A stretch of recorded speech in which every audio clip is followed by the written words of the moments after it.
소중한 나 무한행복.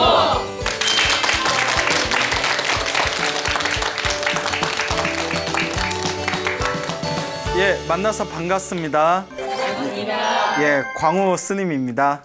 예, 대한불교 조계종에서 의지하는 가장 핵심이 되는 소의 경전, 예, 의지하는 경전이다라는 뜻이에요. 소의 경전이 바로 금강경입니다. 예, 다 들어보셨죠? 네. 이 금강경은 원래 이름이 금강반야 바라밀경입니다. 예, 줄여서 금강경이라고 하죠. 그래서 금강반야 바라밀경. 그래서 한국의 불자라면 누구나 한 번 이상은 다 읽어보았을 거라고 생각을 합니다. 금강경이 굉장히 내용이 좋아요. 다 읽어보셨죠? 네. 예, 굉장히 내용이 깊고 또 아주 심오하고도 또 아름다운 문장으로 서술이 되어 있는데요. 그 부처님의 말씀을 모아놓은 것을 우리가 팔만대장경이라고 합니다. 근데 팔만대장경이 양이 너무 많아요. 분량이 어마어마하게 많습니다. 그걸 하루에 몇 시간씩 꾸준히 읽어도 20년 정도가 걸린다 하니까 그 정도로 이제 양이 많습니다. 이 엄청난 경전의 분량을 옛날 중국의 큰 스님들이 5가지 시기로 이렇게 나누어서 경전에 그 소속되어 있는 그 방법을 이제 많이 모색을 합니다. 과연 경전을 어떤 식으로 이제 분류를 해야 될 것인가. 그래서 부처님께서 처음에 깨달음을 얻으시고 21일 동안 화엄경을 설하셨다고 합니다.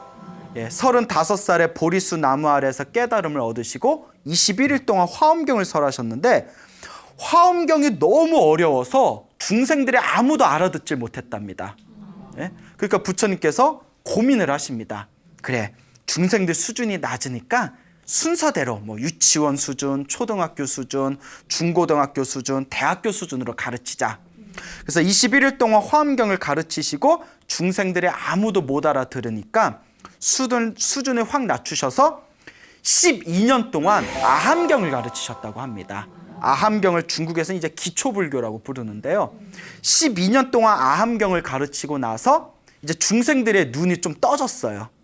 그래서 아함경보다 수준을 높여가지고 그 뒤에 8년 동안 반등경이라는 걸 가르칩니다. 반등경. 반등경은 이제 반등경 안에 유마경, 사익경, 승만경에서 또 수백 가지 종류의 경전들이 있습니다. 그래서 8년 동안 반등경을 가르친 뒤에 중생들의 눈이 완전히 뜨였어요. 그래서 완전 수준이 높은 반야경을 가르칩니다. 반야경. 반야경을 22년 동안 가르치셨답니다. 그래서 이제 반야경이 600권으로 이렇게 번역을 하면 600권이 된다고 해서 600권의 반야경의 종류라 해서 600부 반야경이라고 불리게 됩니다. 그래서 22년 동안 반야경, 600가지 종류의 반야경을 가르치고 난 뒤에 중생들에게 처음에 화엄경을 가르치시는 마음으로 중생들에게 부처님이 정말 당신이 하고 싶은 이야기를 전해줍니다. 그게 8년 동안 법화경을 가르치셨다고 합니다. 8년 동안 법화경. 그래서 불교에서는 처음 21일 동안 가르쳐주신 화엄경과 마지막 8년 동안 가르쳐주신 법화경을 양대산맥이라고 부릅니다. 8만 대장경의 양대산맥을 화엄경과 법화경이다라고 중국 불교에서는 그렇게 부르고 있습니다. 그리고 마지막 돌아가시기 하루 전에 당신이 이제 열반에 드시기 전에 가르쳐준 경전이 바로 열반경이 됩니다. 자, 이렇게 5가지 시기로 나눠서 8만 대장경을 분류를 했는데 여기서 가장 많이 오랫동안 중생들에게 설해 주신 게 22년 동안 설하신 반야경입니다. 그리고 아까 말씀드렸지만 반야경이 몇백 부로 돼 있다? 600부 반야경인데 600부 반야경의 핵심이 바로 무슨 경이다? 그렇죠. 금강경입니다. 그래서 600부 반야경의 핵심이 바로 금강경이라는 얇은 책 한 권에 다 들어가 있다고 합니다. 내용이 얼마나 심오하고 깊겠습니까? 그래서 이 금강 반야 바라밀경이라는 표현을 쓸 때 금강의 뜻이 하늘에 있는 신, 저 인드라신 있죠. 하늘신, 인드라신 혹은 제석천왕이라도 부르죠. 하늘에 있는 인드라신의 금강절을 뜻합니다. 금강반야라 바람일경 할 때 이 금강저가 세상의 모든 걸 다 부실 수 있답니다. 그와 같이 금강이 뜻하는 것은 하늘의 신의 무기인 금강저고 반야는 지혜라는 뜻입니다. 바람일은 도달하다, 완성하다라는 뜻입니다. 그래서 금강저, 모든 걸 부실 수 있는 금강저와 같이 모든 번뇌를 잘라버릴 수 있는 지혜를 완성하는 경. 그래서 금강반야 바람일경이라고 부릅니다. 그러니까 이 금강경을 우리가 흔히 지혜경전이라고 부릅니다. 예? 그래서 금강경을 많이 읽으면 사람이 지혜로워진다는 이야기가 있습니다. 여러분들 제가 전생에 술을 많이 마셔서 이번 생에 머리가 좀 우둔한 것 같습니다 하시는 분들은 이번 생에 금강경을 많이 읽거나 반야심경을 많이 읽으면 업장이 빨리 소멸돼서 이번 생이 아니면 다음 생이라도 총명하고 지혜롭게 태어난다라는 그런 이야기가 불교에 전해지고 있습니다. 자, 금강경 자체가 지혜경전인데 내용이 쉬울까요, 어려울까요? 겁나 어려워요. 네? 겁나라는 표현을 쓸 정도로 어려워요.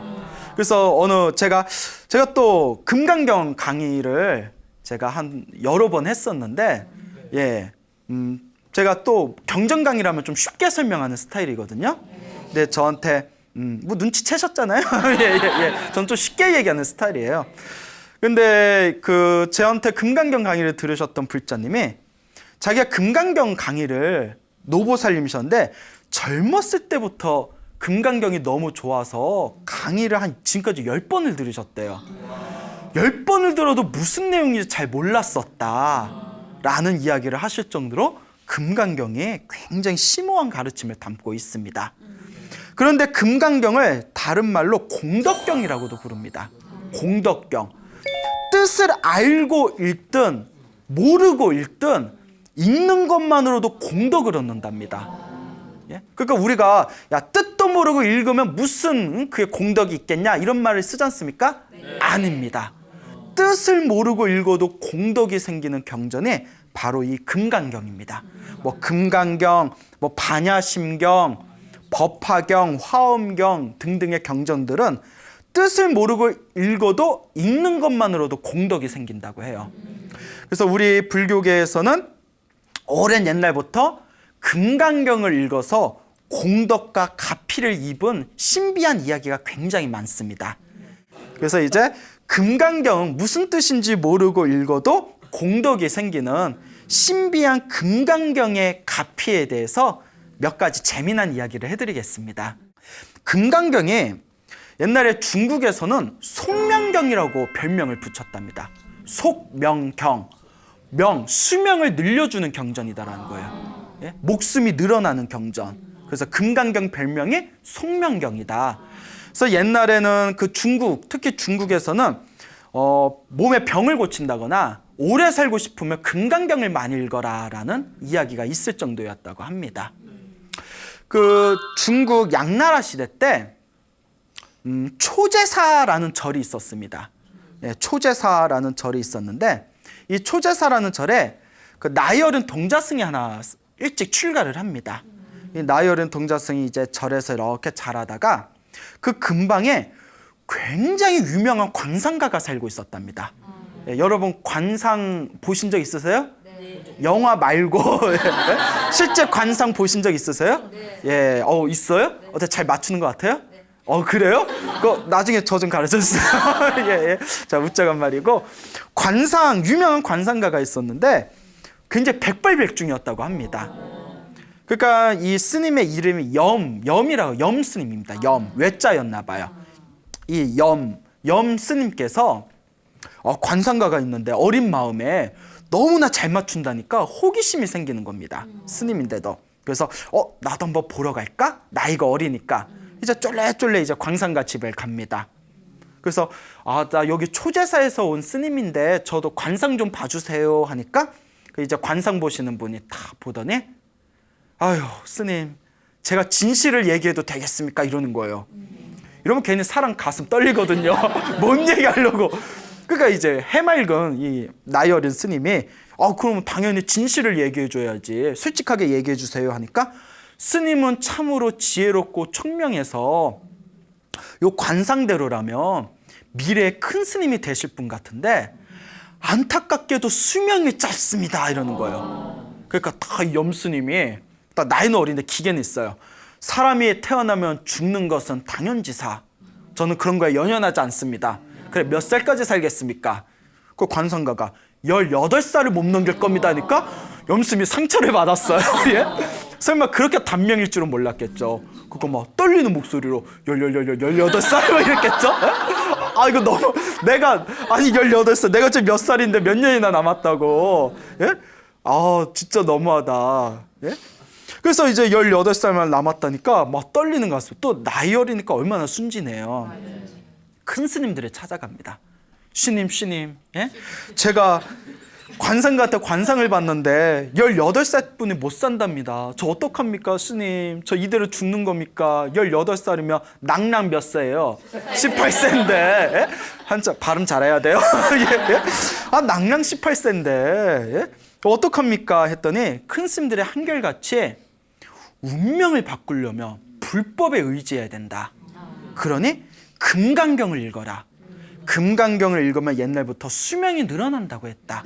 금강경을 읽는 공덕이 참으로 큰 공덕이다 라고 이제 그 나이 어린 염 스님에게 자상하게 이제 스님들이 이야기를 해줍니다. 그러니까 아주 순진할 때지 않습니까? 그래 내가 금강경을 읽자. 그 뒤로 이제 조용히 산속에 들어가서 방 하나 잡고 오로지 금강경만 읽었대요. 아침에 일어나도 금강경, 점심 먹고 금강경, 저녁 먹고 금강경. 계속 몇 달을 금강경을 읽었는데 기도가 잘 되냐 안 되냐의 기준은 내가 꿈에서 뭘 하고 있냐를 보면 알 수 있다고 했습니다. 아무리 낮에 기도를 열심히 해도 꿈에서 막 클럽 가서 예? 예? 막 부비부비하고 있고 예? 무슨 얘기인지 알겠죠? 예? 그리고 뭐 이렇게 스님들도 가사장사 믿고 낮에는 이렇게 사시불공 올려놓고 꿈꾸며 예? 무슨 선글라스 끼고 뭐 몸에다가 막 명품 입고 막 해외여행 다니는 꿈 같은 거 꾸면 마음이 딴 데가 있다는 거지 않습니까? 그러니까 이제 이 염스님이 열심히 이제 자나깨나 기도를 하니까 꿈에서도 금강경을 읽을 정도로 간절히 기도를 했답니다. 그렇잖아요. 자기 수명이 몇 년 안 남았다는데 기도를 안 할 수가 있겠습니까? 열심히 기도하고 금강경을 독송하는데 금강경 늦은 밤에 금강경을 독송하다가 비몽사몽이 됩니다. 비몽사몽 이렇게 살짝 이렇게 졸음에 싹 떨어질 때 갑자기 꿈결에 금강경 책에서 환한 오색관명이 뿜어져 나오는 그런 이제 환상을 봅니다. 깜짝 놀랐는데 금강경에서 오색관명이 확 뿜어져 나면서 금강경이 원래 어디에서 넘어온 경전이에요? 인도에서 넘어왔잖아요. 예, 그러니까 메이드 인 저기 인디아 예. 그러니까 오색관명이 뿜어져 나오면서 그 금강경 책에서 인도 스님이 싹 나타나더래요. 인도 스님. 야, 여기서 인도에서 넘어와가지고 인도 스님이 딱 나타나더니 중국말로 예? 인도 스님이 중국말 더 잘해? 응? 중국말로 쌀라쌀라 했겠죠? 예? 그대가 수명이 18세뿐이 안 되는데 금강경을 열심히 독송한 공덕으로 그대의 수명이 크게 늘어났다 하면서 그 빛과 함께 인도 스님이 싹 사라지는 꿈을 꾸게 됩니다. 그 눈이 번쩍 뜨고 나니까 꿈결에서 너무 생생해가지고 그대로 이제 계속 금강경을 읽었는데 18살이 지난 뒤에도 자기 몸에 아무런 변화가 없었답니다. 그래서 이 금강경이 정말 그때 내가 봤던 환상이 정말 실제였구나. 그대로 계속 몇 년 동안 금강경을 외우다가 예전에 자기가 살던 초제사라는 절에 다시 오게 되었답니다. 초제사에 오고 나서 나 관상을 봐주던 관상가가 아직도 있나 싶어가지고 관상가를 딱 찾아갑니다. 나 기억하겠습니까? 내 관상 좀 봐주십시오 하니까 관상가가 딱 보더니 깜짝 놀라면서 몇 년 전에 봤을 때는 얼굴에 단면상이었는데 지금은 장수할상으로 바뀌었습니다. 어쩐 이런 일이 있을 수 있단 말입니까? 하고 관상가가 깜짝 놀라더래요. 그러니까 염스님이 알고 싶습니까? 예? 알고 싶습니까? 예? 아우, 가르쳐 주십시오. 이게 어떻게 된 비결입니까? 뭐 공짜로 돼야 안 돼요. 예? 예. 근데 스님이 너무 밝히면 돼야 안 돼요. 예. 그러니까 그래 안 돼요. 예. 되게 강조해서 얘기하시네. 그래서 이제 스님이 사실대로 자초지종을 얘기해 줍니다. 내가 그 큰 스님들을 찾아가서 수명이 짧다는데 어떻게 하면 되겠습니까? 했더니 큰 스님들이 한결같이 금강경을 추천해 주셨다. 그래서 금강경을 열심히 기도하고 그 오색관명과 인도스님이 나타나는 그런 어떤 환상도 보고 그 뒤로 전혀 아무 일도 없이 18세가 지나고 몇 년 동안 지금 건강하게 지내고 있다. 내 얼굴이 정말 장수상으로 변했냐 하니까 이 광산가가 깜짝 놀라면서 제가 평생 동안 세속에서 살면서 사람들의 관상을 봐줬는데 제가 크게 틀려본 적이 없었습니다. 제가 관상을 배울 때에도 타고난 운명은 복덕을 많이 지으면, 공덕을 많이 지으면 운명이 바뀐다는 얘기는 귀로만 들었지 실제로 이런 경우는 처음 봤습니다. 정말 부처님의 법이 훌륭하고도 불가사의합니다 하면서 찬탄하는 내용이 불교설화에 전해지고 있습니다. 그 뒤로 이 염스님은 아주 큰 스님이 되었고 그 뒤에도 계속 금강경을 한결같이 독송하면서 나이가 90여 세, 90세까지 사셨대요. 그 당시 중국 양나라 시대 때 90세면 엄청난 거예요. 60만 살아도 장수했다고 잔치를 벌였던 시대잖아요. 근데 90여 세까지 사시다가 고요히 앉은 채 이제 숨이 끊기셨는데 3일이 지났는데도 시체와 그 방에서 향기가 뿜어져 나왔다라는 이야기가 전해지고 있습니다. 예전에 저한테 이제 어떤 불자님이 이 소나무 펜이라고 편지를 보내오셨는데 그 편지에 보니까 그 보살님이 당신 아버지가 굉장히 독실한 불자셨는데 평생 금강경을 독송하셨다고 합니다. 네, 이분께서도 그래서 저한테 보낸 편지에서 말씀하시기를 아버지께서 평생 금강경을 독송하셨는데 돌아가실 때 편안하게 앉아서 돌아가셨다라는 그런 내용의 글을 저한테 보내온 적이 있었습니다. 그러니까 우리가 그 불교설화 보면서 기도를 많이 하시거나 금강경을 열심히 독송하다가 이게 숨이 끊겼을 때 앉은 채 편안히 돌아가시고 돌아가신 뒤에도 시체에서 향기가 났다 이런 얘기가 한 귀로 흘린 그런 이야기가 아니다. 분명히 우리 중생들이 우리 사람들이 다 헤아리지 못하는 불가사의하고도 신비한 세계가 분명히 있을 것이다 라는 것을 우리들이 좀 마음을 그렇게 잘 챙겼으면 하는 바람입니다. 그 수나라 시대 때 개선사라는 절이 있었다고 합니다. 개선사에 비구니 스님이 한 분 살고 있었는데 비구니 스님의 이름이 장사 스님이셨대요. 장사 스님. 뭐 장사를 잘해서 장사 스님이 아니라 요 장자가 팔만대장경 할 때 장자고 사자가 스승사자예요. 모든 경전에 달달달달 외우고 있다고 해서 사람들이 팔만대장경자에 장자를 붙이고 아주 큰 스승이다 해서 스승사자를 붙여서 장사 스님이라고 불렸다고 합니다. 그런데 그렇게 설법과 강의를 잘하셨대요. 비구니 스님이신데 아주 총명하고 설법과 강의가 훌륭하셨다. 그런데 하루는 그 근처에 어느 관상가가 그 절을 지나가다가 장사 스님을 딱 마주치게 됩니다. 그 장사 스님을 딱 보니까 그 비구니 스님 얼굴을 딱 보더니 스님 하고 딱 이렇게 그 스님을 붙드는 거예요. 그 장사 스님 깜짝 놀래서 이러시면 안 돼요. 예? 난 스님이고 당신은 속인이에요. 예? 물론 뭐 제가 외모가 뛰어난 건 알겠지만 이러시면 안 돼요. 이러니까 그 관상가가 아니 그렇게 이제 착각 속에 살지 마시고 스님께 꼭 드리고 싶은 얘기가 있습니다. 뭡니까? 스님은 정말 지혜롭고 총명함이 관상에서 드러나 있는데 수명이 3년뿐이 안 남았습니다. 이러는 거예요. 예? 수명이 3년뿐이 안 남았습니다. 얼마나 찝찝하겠어요. 여러분들 지나가는데 스님이 이렇게 광우 스님이 지나가다 마주쳤어요. 보살님?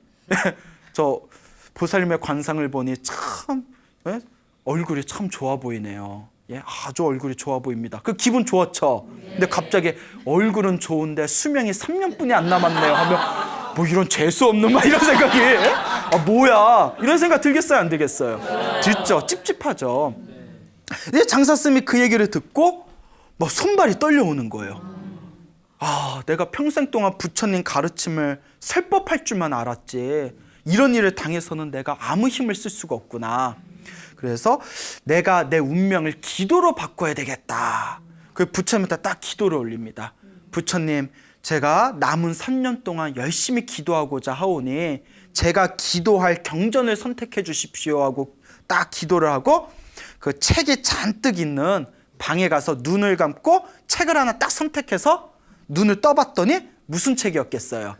그렇죠. 눈치라도 있어야 돼요. 여기서 뜬금없이 갑자기 뭐 다른 경전 얘기하면 뭐 성경 막 이래버리면 예? 이게 뭐지? 예, 그래요. 그러니까 금강경이니까 이제 자기가 하던 강의와 설법을 다 놓아버리고 방에 들어가서 오로지 금강경만 읽었대요. 스님들이 야, 그 봄에 꽃이 너무 좋은데 꽃 구경 가자 해도 나는 금강경 읽을래. 금강경하고 다른 신도들이 찾아와서 스님 우리 법문 좀 해주세요 하면 제가 남은 기간이 얼마 없어서 기도해야 됩니다 하면서 모든 바깥의 인연을 끊어버리고 3년 동안 오로지 금강경만 읽었대요. 그렇게 금강경을 다 계속 읽고 또 읽고 또 읽다가 갑자기 하늘에서 환청을 듣게 됩니다. 하늘에서 그대의 수명이 금강경을 읽은 공덕으로 크게 늘어났느니라 라는 그 환청을 하늘소리에서 딱 듣게 됩니다. 그 깜짝 놀라가지고 이게 꿈인가 생신가? 그 3년이 지났는데 아무 일이 없었던 거예요. 그래서 자기 관상을 봐줬던 그 관상가를 찾아가게 됩니다. 그 관상가한테 딱 가서 당신이 얘기한 3년이 지났는데 내 관상 좀 다시 봐주겠습니까? 라고 얘기를 하니까 관상가가 딱 보더니 그 자리에서 딱 사과를 하더래요. 아이고 스님, 제가 관상 보는 실력이 참으로 미천해서 이렇게 오래 사실 분을 가지고 내가 단명한다고 얘기했으니 제가 구업을 지었습니다. 스님께 사과드립니다 하고 다 인사를 하는 거예요. 그러니까 비구니 스님이 웃으면서 이 장사 스님이 아닙니다. 당신의 관상 실력은 정말 고명하십니다. 제 수명이 3년뿐이 남지 않은 게 아마 맞았을 겁니다. 다만 제가 너무나 두렵고 무서워서 3년 동안 열심히 금강경을 외웠더니 이렇게 수명이 늘어나게 된 것입니다 라고 이야기를 합니다. 그러니까 이 관상가가 깜짝 놀라면서 참으로 부처님의 법이 오묘하고도 심오합니다 라고 그렇게 스님께 귀의하는 그런 내용이 불교설화에 전해지고 있습니다. 그리고 이 장사 스님도 90여 세까지 살았더라. 예, 툭하면 90세야. 아까도 90이고. 예, 자 그런 이야기가 불교설화에 전해지고 있습니다. 그래서 금강경을 속명경이라고 부른다고 했지 않습니까? 예, 장수하는 경, 목숨이 늘어난 경이라고 합니다. 그러니까 여러분들 어디 뭐 혹시 뭐 정초에 무슨 점치러 갔다가 뭐 친구들은 뭐 타로 카드도 뭐 있고 뭐 사주 카페도 있고 그러지 않습니까? 물론 내 운명은 내가 바꾸는 게 불교의 핵심인데 혹시 뭐 얼떨결에 따라갔다가 이거 단명하겠네 라는 얘기 들으면 절대 두려워하거나 무서워하지 마시고 무엇을 열심히 외워라? 금강경을 외워라. 금강경을 열심히 외우면 여러분들의 수명이 분명히 늘어나게 될 것이다 라는 말씀을 불교설화를 그렇게 공부한 입장에서 여러분들에게 이렇게 좀 도움이 되지 않을까 싶어서 말씀을 드리는 겁니다. 금강경 읽다 보면 재미난 내용이 굉장히 많습니다. 우리의 불교는 윤회의 삶이지 않습니까? 네. 태어나고 죽고 태어나고 죽는 것을 반복합니다. 그런데 여러분들 죽으면 다음 생에 또 새로운 몸을 받게 될 텐데 반드시 사람 몸을 받는다는 보장이 없습니다.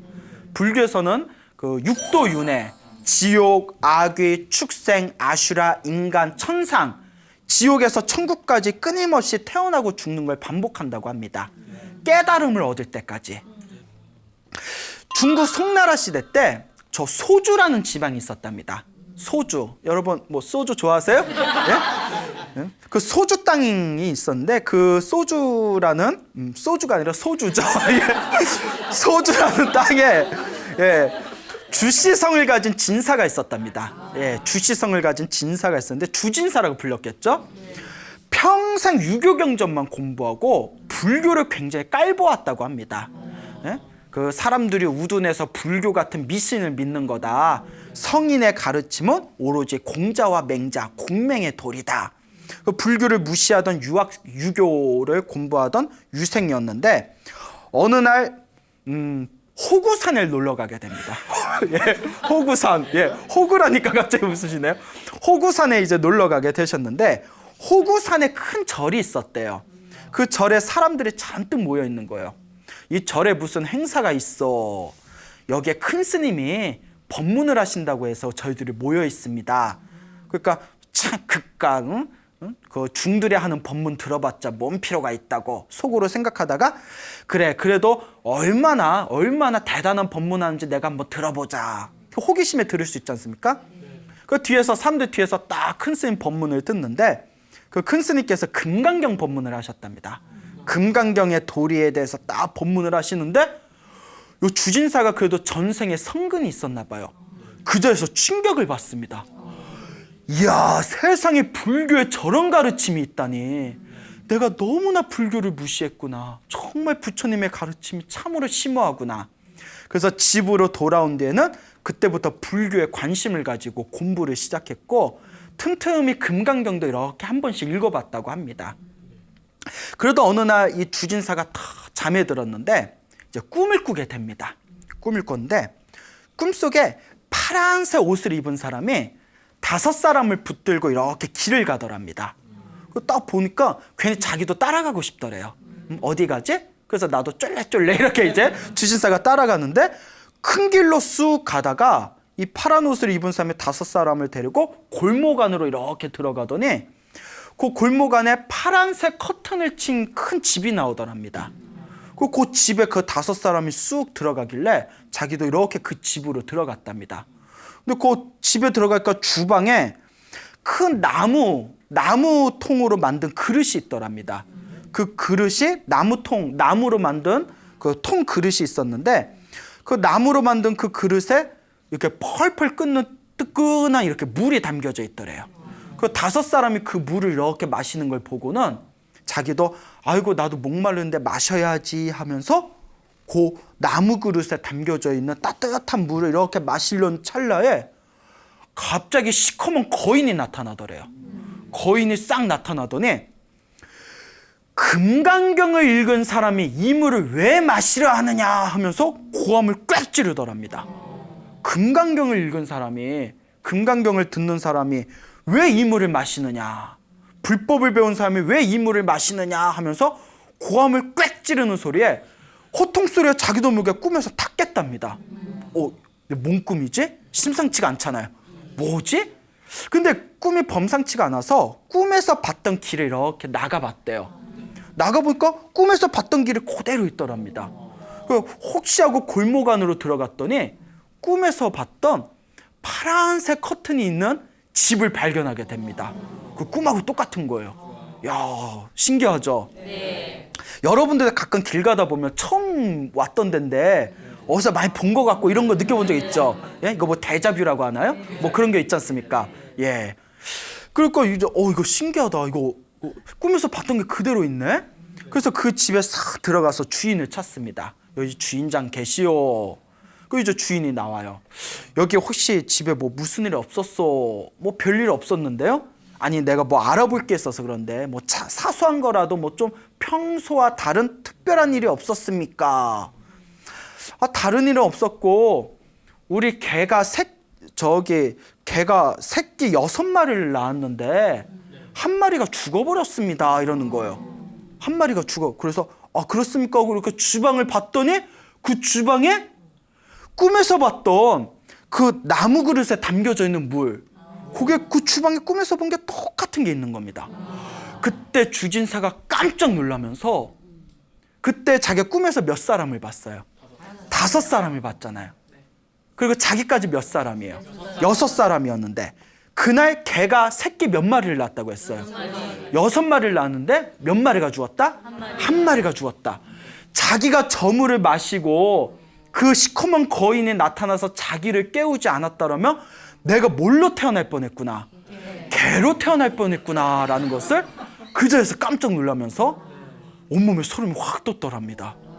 예? 그래서 내가 개로 태어날 뻔한 걸 금강경을 읽은 그 공덕으로 꿈에 거인이 나타나서 그 거인이 아무래도 금강경에서 말하는 항상 금강경을 읽는 사람을 보호해 준다는 선신이었나 보다. 내가 개의 몸에서 벗어났구나. 그래서 이것이 평소에 주진사가 살아생전에 불교를 비방하고 불교를 경시했었기 때문에 그 업보로 무슨 몸을 받으려는 거? 축생의 몸을 받을 뻔한 것을 그나마 말년에 금강경을 읽은 공덕으로 축생의 몸을 받을 수 있는 그 개의 몸을 받을 수 있는 것을 피하게 되었다라는 것을 스스로 깨닫게 됩니다. 그 뒤에 이 주진사가 마음을 돌려서 열심히 금강경을 매일매일 독송을 했다고 합니다. 열심히 금강경을 독송하던 이 주진사가 89세가 되던 해 생일에 사람들, 친분 있는 사람들을 다 모아놓고 마지막 작별 인사를 합니다. 내가 이제 멀리 떠나게 되었습니다. 이번 생에 사람으로 태어난 것은 너무나 소중한 인연입니다. 다음 생에 사람 몸을 잃어버리면 다시 사람으로 태어나기 어렵습니다. 그러니 부디 이번 생에 열심히 불법을 공부하십시오라는 말을 남기고는 그 자리에 앉은 채 목숨을 이제 다했다고 합니다. 예, 이것이 바로 송나라 주진사의 강아지 몸을 받을 뻔했다가 그 개 몸에서 벗어난 금강경 이야기가 되겠습니다. 이와 또 비슷한 이야기가 있습니다. 중국 명나라 시대 때 이야기라고 합니다. 명나라 시대 때 추월이라는 이름을 가진 형이 있었습니다. 그 추월이라는 이름을 가진 형 밑에 추진이라는 이름을 가진 동생이 있었습니다. 자동차를 좋아하셨나 봐요. 추월, 야 추월하지 마. 예? 예? 추진력. 우리 내 차가 추진력이 좋아. 예. 물론 한 분은 다 틀립니다. 추월이라는 형이 있었고 추진이라는 동생이 있었는데 형 추월은 굉장히 성품이 좋았답니다. 근데 동생 추진은 머리가 똑똑한 대신 조금 교만하고 버르장머리가 없었대요. 예, 마음을 잘 못 썼나 봐요. 형 추월이 어느 날 이렇게 길을 걷다가 길에서 탁발하는 스님을 만나게 됩니다. 근데 탁발을 하시는 스님이 길을 걸으면서 뭐 이렇게 중얼중얼 거리시더래요. 그래서 뭘 저렇게 뭐 중얼중얼 거리시나 하고 이렇게 들어봤는데 금강경을 독송하고 계시더래요. 딱 길을 걸으면서 금강경을 독송하시더래요. 그러니까 금강경을 다 암기하셨다는 거겠죠. 저 스님 뭐 저게 무슨 경전인가 금강경인지도 모르고 스님이 이렇게 금강경을 읽으면서 길을 걸으니까 자기도 옆에 이렇게 따라가면서 스님이 읽으시는 금강경에 이렇게 귀를 기울이면서 이렇게 들어봤답니다. 근데 금강경을 듣다가 그 금강경의 어떤 한 구절에 마음이 딱 꽂히게 됩니다. 아마 전생에 무슨 불법과 인연이 있던 분이었나 봐요. 여러분들 백날 들어도 마음에 안 꽂히잖아요. 예? 근데 금강경을 듣다가 마음에 확 꽂히게 되는 거예요. 그래서 그 뒤로 금강경에 이제 자기가 뜻을 두고 금강경 굉장히 좋아하게 됩니다. 근데 어느 날 이 형 추월이 몸에 굉장히 큰 병에 걸렸답니다. 그때 생각하기를 내가 이렇게 지금 전생에 업보가 두꺼워서 이렇게 큰 병에 걸렸나 보다. 스님들을 초빙해서 금강경을 좀 읽어달라고 해야겠다.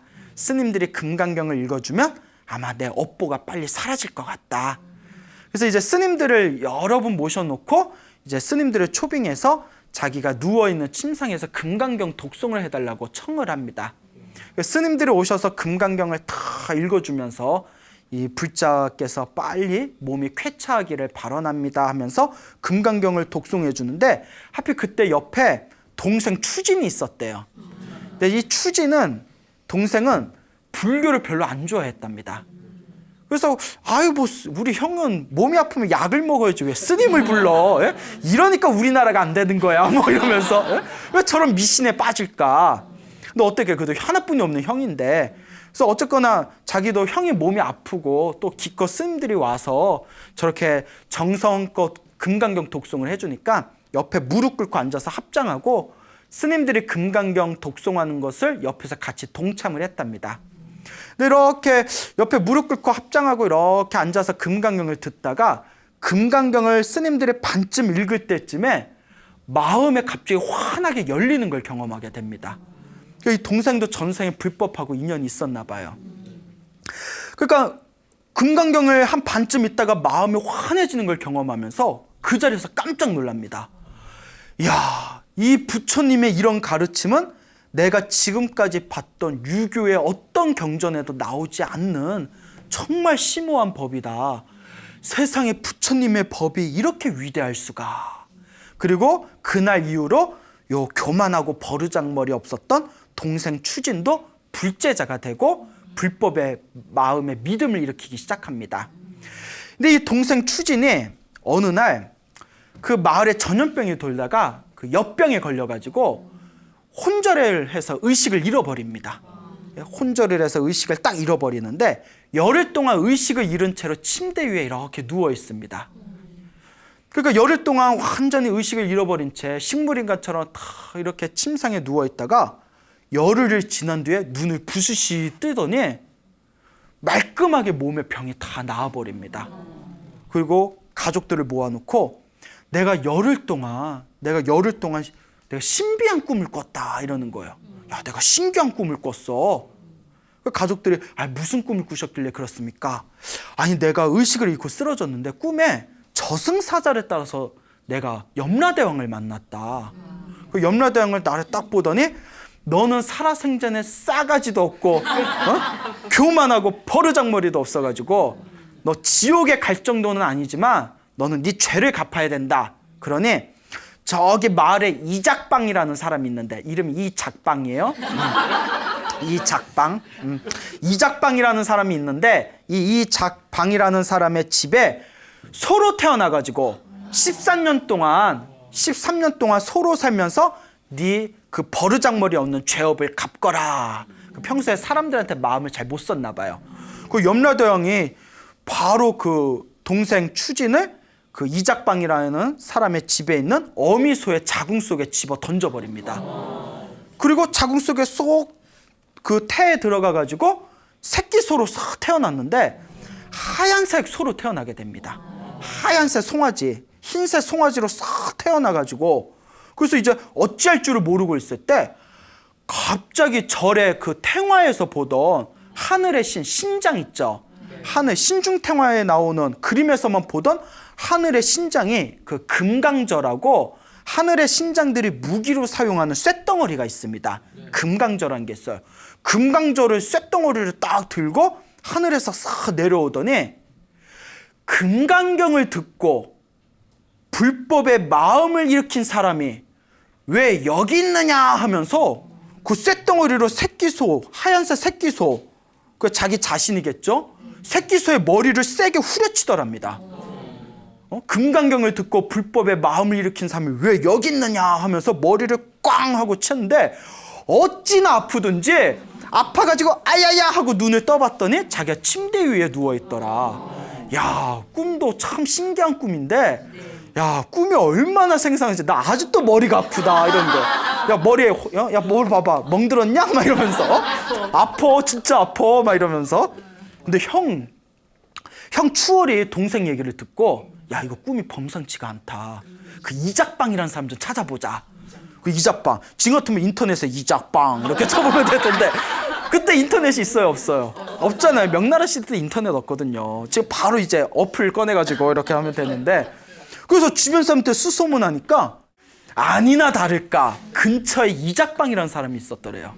그 형하고 동생이 찾아가서 이 집안에 무슨 일이 없었습니까 하고 물어봤더니 이작방이라는 사람이 아니 며칠 전에 우리 암소가 허연색 송아지를 낳았는데 낳자마자 얼마 안 돼서 그냥 죽어버렸습니다 라고 하더래요. 그때 이 둘이 그 자리에서 심장이 쿵쾅쿵쾅 거리면서 그 꿈이 그냥 꿈이 아니라 정말 꿈속에서 실제로 펼쳐졌던 내 동생의 저승 이야기였구나 라는 것을 느끼고는 형과 동생이 그때부터 더욱더 열심히 불법을 믿고 금강경을 열심히 독송하면서 장수하다가 편안하게 세상을 떠났다라는 이야기가 불교설화에 전해지고 있습니다. 여러분, 이와 같이 우리 불교에는 이 금강경의 공덕에 대한 이야기가 굉장히 많습니다. 그 금강경의 신비한 힘은 저승사자도 물리친다고 합니다. 짧은 이야기인데요. 당나라 시대 때 왕타라는 사람이 있었습니다. 하루는 큰 병에 걸려서 아이고 내가 전생에 업보가 있어서 병에 걸렸나 보다 하고 금강경을 이렇게 열심히 독송했답니다. 그 아픈 몸을 이끌고 금강경을 독송하다가 깜빡 비몽사몽에 환상을 보게 됩니다. 환상에 저 밖에서 저승사자가 자기 문 안으로 쓱 들어오는 환상을 봅니다. 저수 깜짝 놀래가지고 정신이 차리고 막 금강경을 읽으니까 다시 그 들어오던 저승사자가 뒤로 싹 물러나는 그런 환상을 보게 됩니다. 그러더니 집 밖으로 물러난 저승사자가 큰 목소리로 왕타여 왕타여 염라대왕 명령으로 데리러 온 것이니 금강경을 독송하니 내가 들어갈 수가 없다. 근데 금강경을 잠깐 멈추어다오 부탁을 합니다. 여러분한테 멈춰요 안 멈춰요? 그런데 왜 무서워요? 아직 가기 아까워요? 왕타라는 사람이 아이고 내 명이 다 했나 보다. 염라대왕이 부른다고 하니 가야겠다고 딱 금강경 독송을 멈추니까 저승사자가 방 안으로 쑥 들어오면서 자기 숨이 꽉 막혀버리더래요. 아이고 이대로 죽는구나 싶을 때 갑자기 저승사자 한 명이 새로 싹 나타나면서 멈추시오 멈추시오 이러더래요. 그러니까 원래 왔던 저승사자가 왜 그러시오 하니까 새로운 저승사자가 염라대왕한테 지금 연락이 왔는데 왕타가 금강경을 읽은 공덕으로 6개월의 수명을 연장해라 라고 하셨어. 그런 6개월 동안 자기 삶을 정리할 수 있도록 우리 저승사자는 뒤로 물러나시오 이러는 거예요. 그러니까 그 원래 왔던 저승사자가 왕타한테 6개월 후에 봅시다. 그것도 무서워요. 6개월 후에 봅시다 하면서 두 명의 저승사자가 싹 사라지더래요. 이 사람이 다 이게 꿈인지 생신지 정신을 차려보니까 흔적은 없고 자기 이제 뭐 볼도 이렇게 꼬집어보고 또 너무 생생하더래요. 그 꿈 비몽사몽의 본 환상이. 그 뒤로 6개월 동안 내가 어차피 6개월 후에 세상을 떠날 거 살아생전에 기도라도 열심히 해보자 해서 6개월 동안 기도를 엄청 열심히 합니다. 금강경을 미친 듯이 열심히 독송했는데 6개월 약속한 6개월이 딱 지났는데 저승사자가 와요 안 와요? 안 와요. 예? 오면 안 되죠. 예? 왜 저승사자가 나타날 때가 됐는데 왜 안 나타나지 하면서 금강경을 독송하는데 또 비몽사몽에 하늘에서 환청 소리를 들읍니다. 그대가 부처님의 금강경을 독송한 공덕으로 그대의 수명이 몇십 년 연장되었으니 그대는 그렇게 아시오 하는 하늘의 환청 소리를 다 들으면서 정신을 차리게 됩니다. 그대로 이 왕타라는 사람이 자기가 겪은 이야기를 사람들한테 널리 전하면서 부처님의 경전을 열심히 독송하라라는 그런 이야기를 주변에 많이 전달을 하고 아니나 다를까 몇십 년 동안 장수를 하다가 편안하게 세상을 떠났다고 합니다. 이런 얘기 들으면 참 믿기가 힘들어요. 그렇죠? 네. 자, 그런데 제가 이 이야기를 몇 년 전에 어느 불자분들한테 한 적이 있었는데 어느 불자님이 무릎을 탁 치시는 거예요. 신임 예? 제가 드릴 말씀이 있습니다 이러는 거예요. 그 왜 그렇습니까 하니까 그 불자님이 저한테 집중하신 얘기예요. 자기가 젊었을 때 시어머니를 모시고 있었는데 자기는 이미 처녀 때부터 독실한 불자였지만 시어머니는 불교 같은 걸 안 믿으셨대요. 근데 시어머니께서 몸져 들어 누우셨을 때 옆에서 이렇게 간병을 하는데 시어머니께서 자리에 누운 채 잠을 자다가 깨시면 자꾸 이렇게 비명소리를 지르시면서 그렇게 무서워하시더래요. 어머니 왜 그러세요 했더니 어머님이 하시는 얘기가 잠을 자면 꿈에 저승사자가 보이는데 며칠 전에는 저기 대문 밖에 있다가 또 며칠이 지나고 나서는 대문 안으로 들어오고 또 현관까지 들어왔다가 그리고 또 지금은 방 밖에까지 있다가 오늘은 꿈을 꿨는데 방 안에까지 들어왔다. 내가 어떻게 하면 좋을지 모르겠다. 이렇게 이야기를 하는 겁니다. 요 불자님이 깜짝 놀라서 어머니 옛날부터 큰 스님들이 이렇게 몸이 아프고 그럴 때 부처님 경전 소리를 들으면 반드시 공덕이 있다고 했습니다. 어머니 제가 금강경 테이프 틀어드릴게. 요거 들으면서 마음을 안정을 좀 찾으세요 하면서 금강경 테이프를 이렇게 틀어드렸대요. 금강경 테이프를 딱 틀어드리니까 어머니가 야 스님 독경 소리가 좋다 하면서 마음이 편안하게 주무셨는데 갑자기 며느리 부르더니 야 신기하다. 아 왜요? 꿈에서 방 안에 있던 저승사자가 우리 집 밖으로 나가더니 이제 잠을 자도 저승사자가 보이지를 않는다 이러시더래요. 그러더니 일주일 동안 편안하게 누우셔서 금강경을 들으면서 편안하게 누워 계시더니 일주일 후에 아주 편안하게 미소를 띠면서 누워가지고 그렇게 세상을 떠나셨다고 합니다. 그러면서 스님 정말 금강경이 저승사자도 물리치나 봅니다 라는 이야기를 저한테 직접 해줬던 이야기가 갑자기 생각이 납니다. 여러분 믿음을 가지시길 바랍니다. 여러분들도 살아가시면서 답답하거나 힘들거나 괴로운 일이 있으면 절대 마음 상해하지 마시고 부처님의 법에 의지해서 한번 금강경 열심히 독송해 보시기를 바랍니다. 여러분 행복해지고 싶습니까? 네. 행복한 삶을 창조하고 싶습니까? 네. 복을 지으십시오. 선업을 지으십시오. 공덕을 쌓으십시오. 복과 선업과 공덕의 힘이 여러분들을 진정한 행복의 길로 이끌어 줄 것입니다. 오늘 여기서 마치겠습니다. 소중한 나 무한 행복